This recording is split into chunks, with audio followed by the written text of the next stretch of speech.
reported kung paano kayo pwede.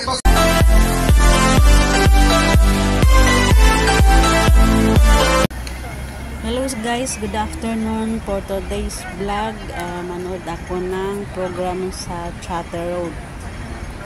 Kapangyawan Festival today.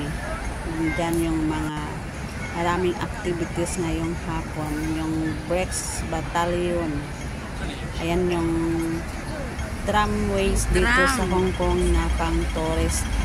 Ayan, pwede ka dyan sumakay kaya medyo mahal ang bayad. Enjoy watching. Let's go.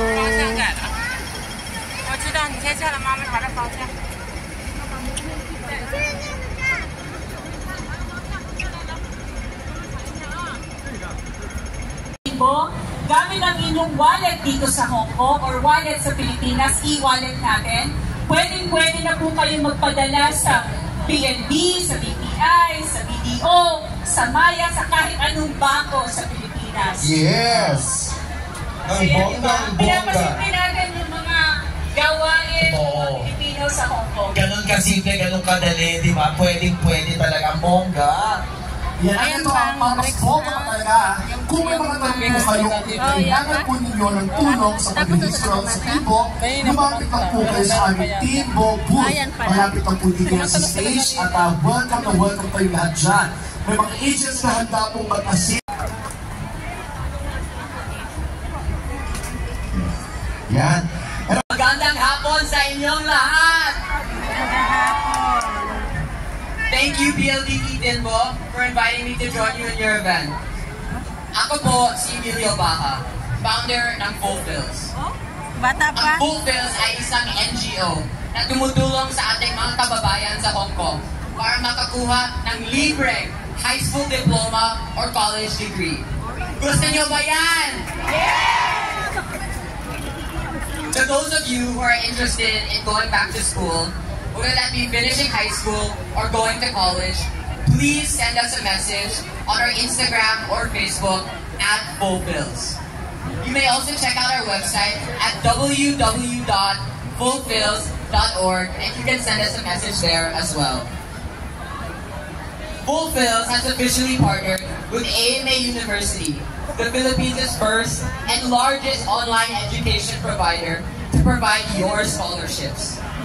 We are also currently formalizing partnerships with other universities, such as the Philippine Women's University and the University of the Philippines. I would like to thank the MVP Group of Companies, the PLDT Smart Foundation, the One Meralco Foundation, and the Metro Pacific Investments Foundation for sponsoring our scholars for 1 year. This will surely go a long way in helping our scholars. Maraming salamat po. Thank you so much. Kaya naman, of course, Lassie. At syempre, maraming salamat po sa napakagandang mungkahi na ibinahagi ng ang gift of education sa mga bossing natin OFWs. At dahil dyan, may nais na ihandog sa inyo ang mga kaibigan natin from One Meralco Foundation, PLDT Smart Foundation at Metro Pacific Investments Foundation. Sa pagkaka-yan, okay? So ito na po, ipapakita natin ang ating sorpresa. Yeah! Oh my gosh! So ang PLDT Foundation mo, MVP Metro Pacific Investment Foundation, One Meralco Foundation ay nag-donate ng 1 million pesos sa Fulfills para isakatuparan ang kanilang misyon para sa inyong mga OFW na po. Wow! At sa pagkakataon ito, nais natin ayayaan iyan ang masaswerte OFW beneficiaries natin na naririto ngayon. Ito sila. Yan sila. Yan. Ay, marami sila. Congratulations! Ito ang ating mga scholars. At sana ay mas marami pang matulungan. Lumago na lumago ito at mas marami pa tayong matulungan ng mga OFW na kasama natin dito sa Hong Kong. God bless sa mga tumutulong sa atin. At syempre, picture muna tayo. Yes. Okay? Pag kayo magbilang.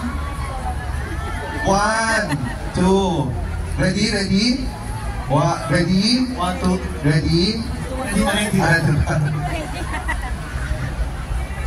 Maraming salamat po ulit at congratulations sa ating mga OFW sa Hong Kong. Again, mula sa PLDT Smart Foundation, Metro Pacific Investment Foundation, Juan Meralco Foundation, at si Manuel B. Pangilinan. Maraming salamat po. Thank you so much. Maraming salamat po. And congratulations sa ating mga beneficiaries. Yes. Yan. At syempre, Hindi lang sila maswerte ngayong araw na ito, di ba, Lassie? ito pa, itong papaswerte rin. Kung ikaw ay nakapag-sign up na sa Timo today, gamit ang QR code, ipakita lang inyong registered account sa ating mga kaibigan sa ating Timo booth. May pick-up prize kami para sa mga paborito ninyong Pinoy snacks at lahat ng mga makapag-sign up today ay may one raffle stock. At ano ba ang ipaparaffle? May dalawang paswerteng mananalo ng round trip ticket to Manila. Kaya abangan niyo po yan sa aming booth at i-announce na mamayang 5 p.m. ang baswerteng mananalo ng round trip tickets na yan. Dalawa.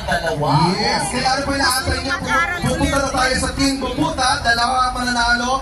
Magre-register lang kayo at maaari kayo manalo ng round trip ticket to Manila. At hindi lang yan, dahil mamaya din, meron tayong pa-meet and greet sa first 100 na magpapakita ng successful Timbo registration sa ating booth.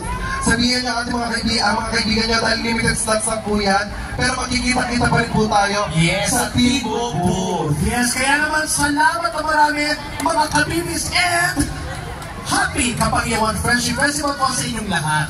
Yes. Kaya dahil dyan para tuloy-tuloy ang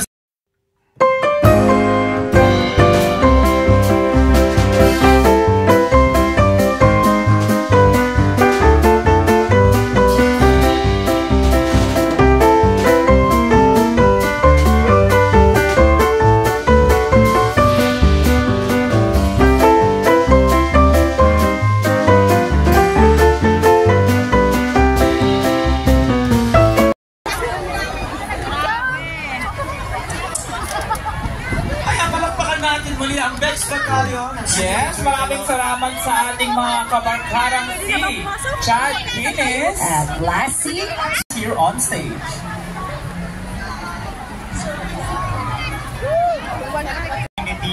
For a successful Kapangyawan Friendship Festival for this year.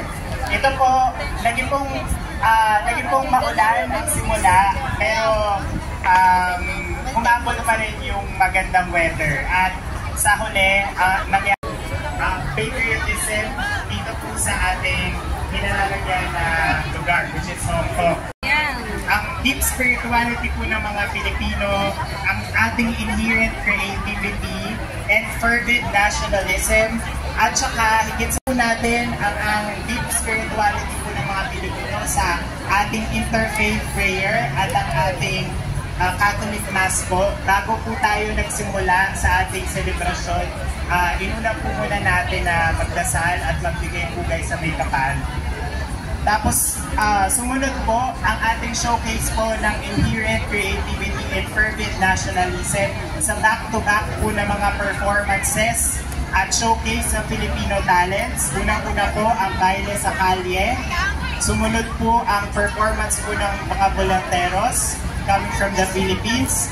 And then yung pong showcase po ng beauty ng Filipino creativity and also the beauty of the Filipina and Filipinos po sa fashion show. And then it was followed po by the much anticipated Pinoy Pinoy.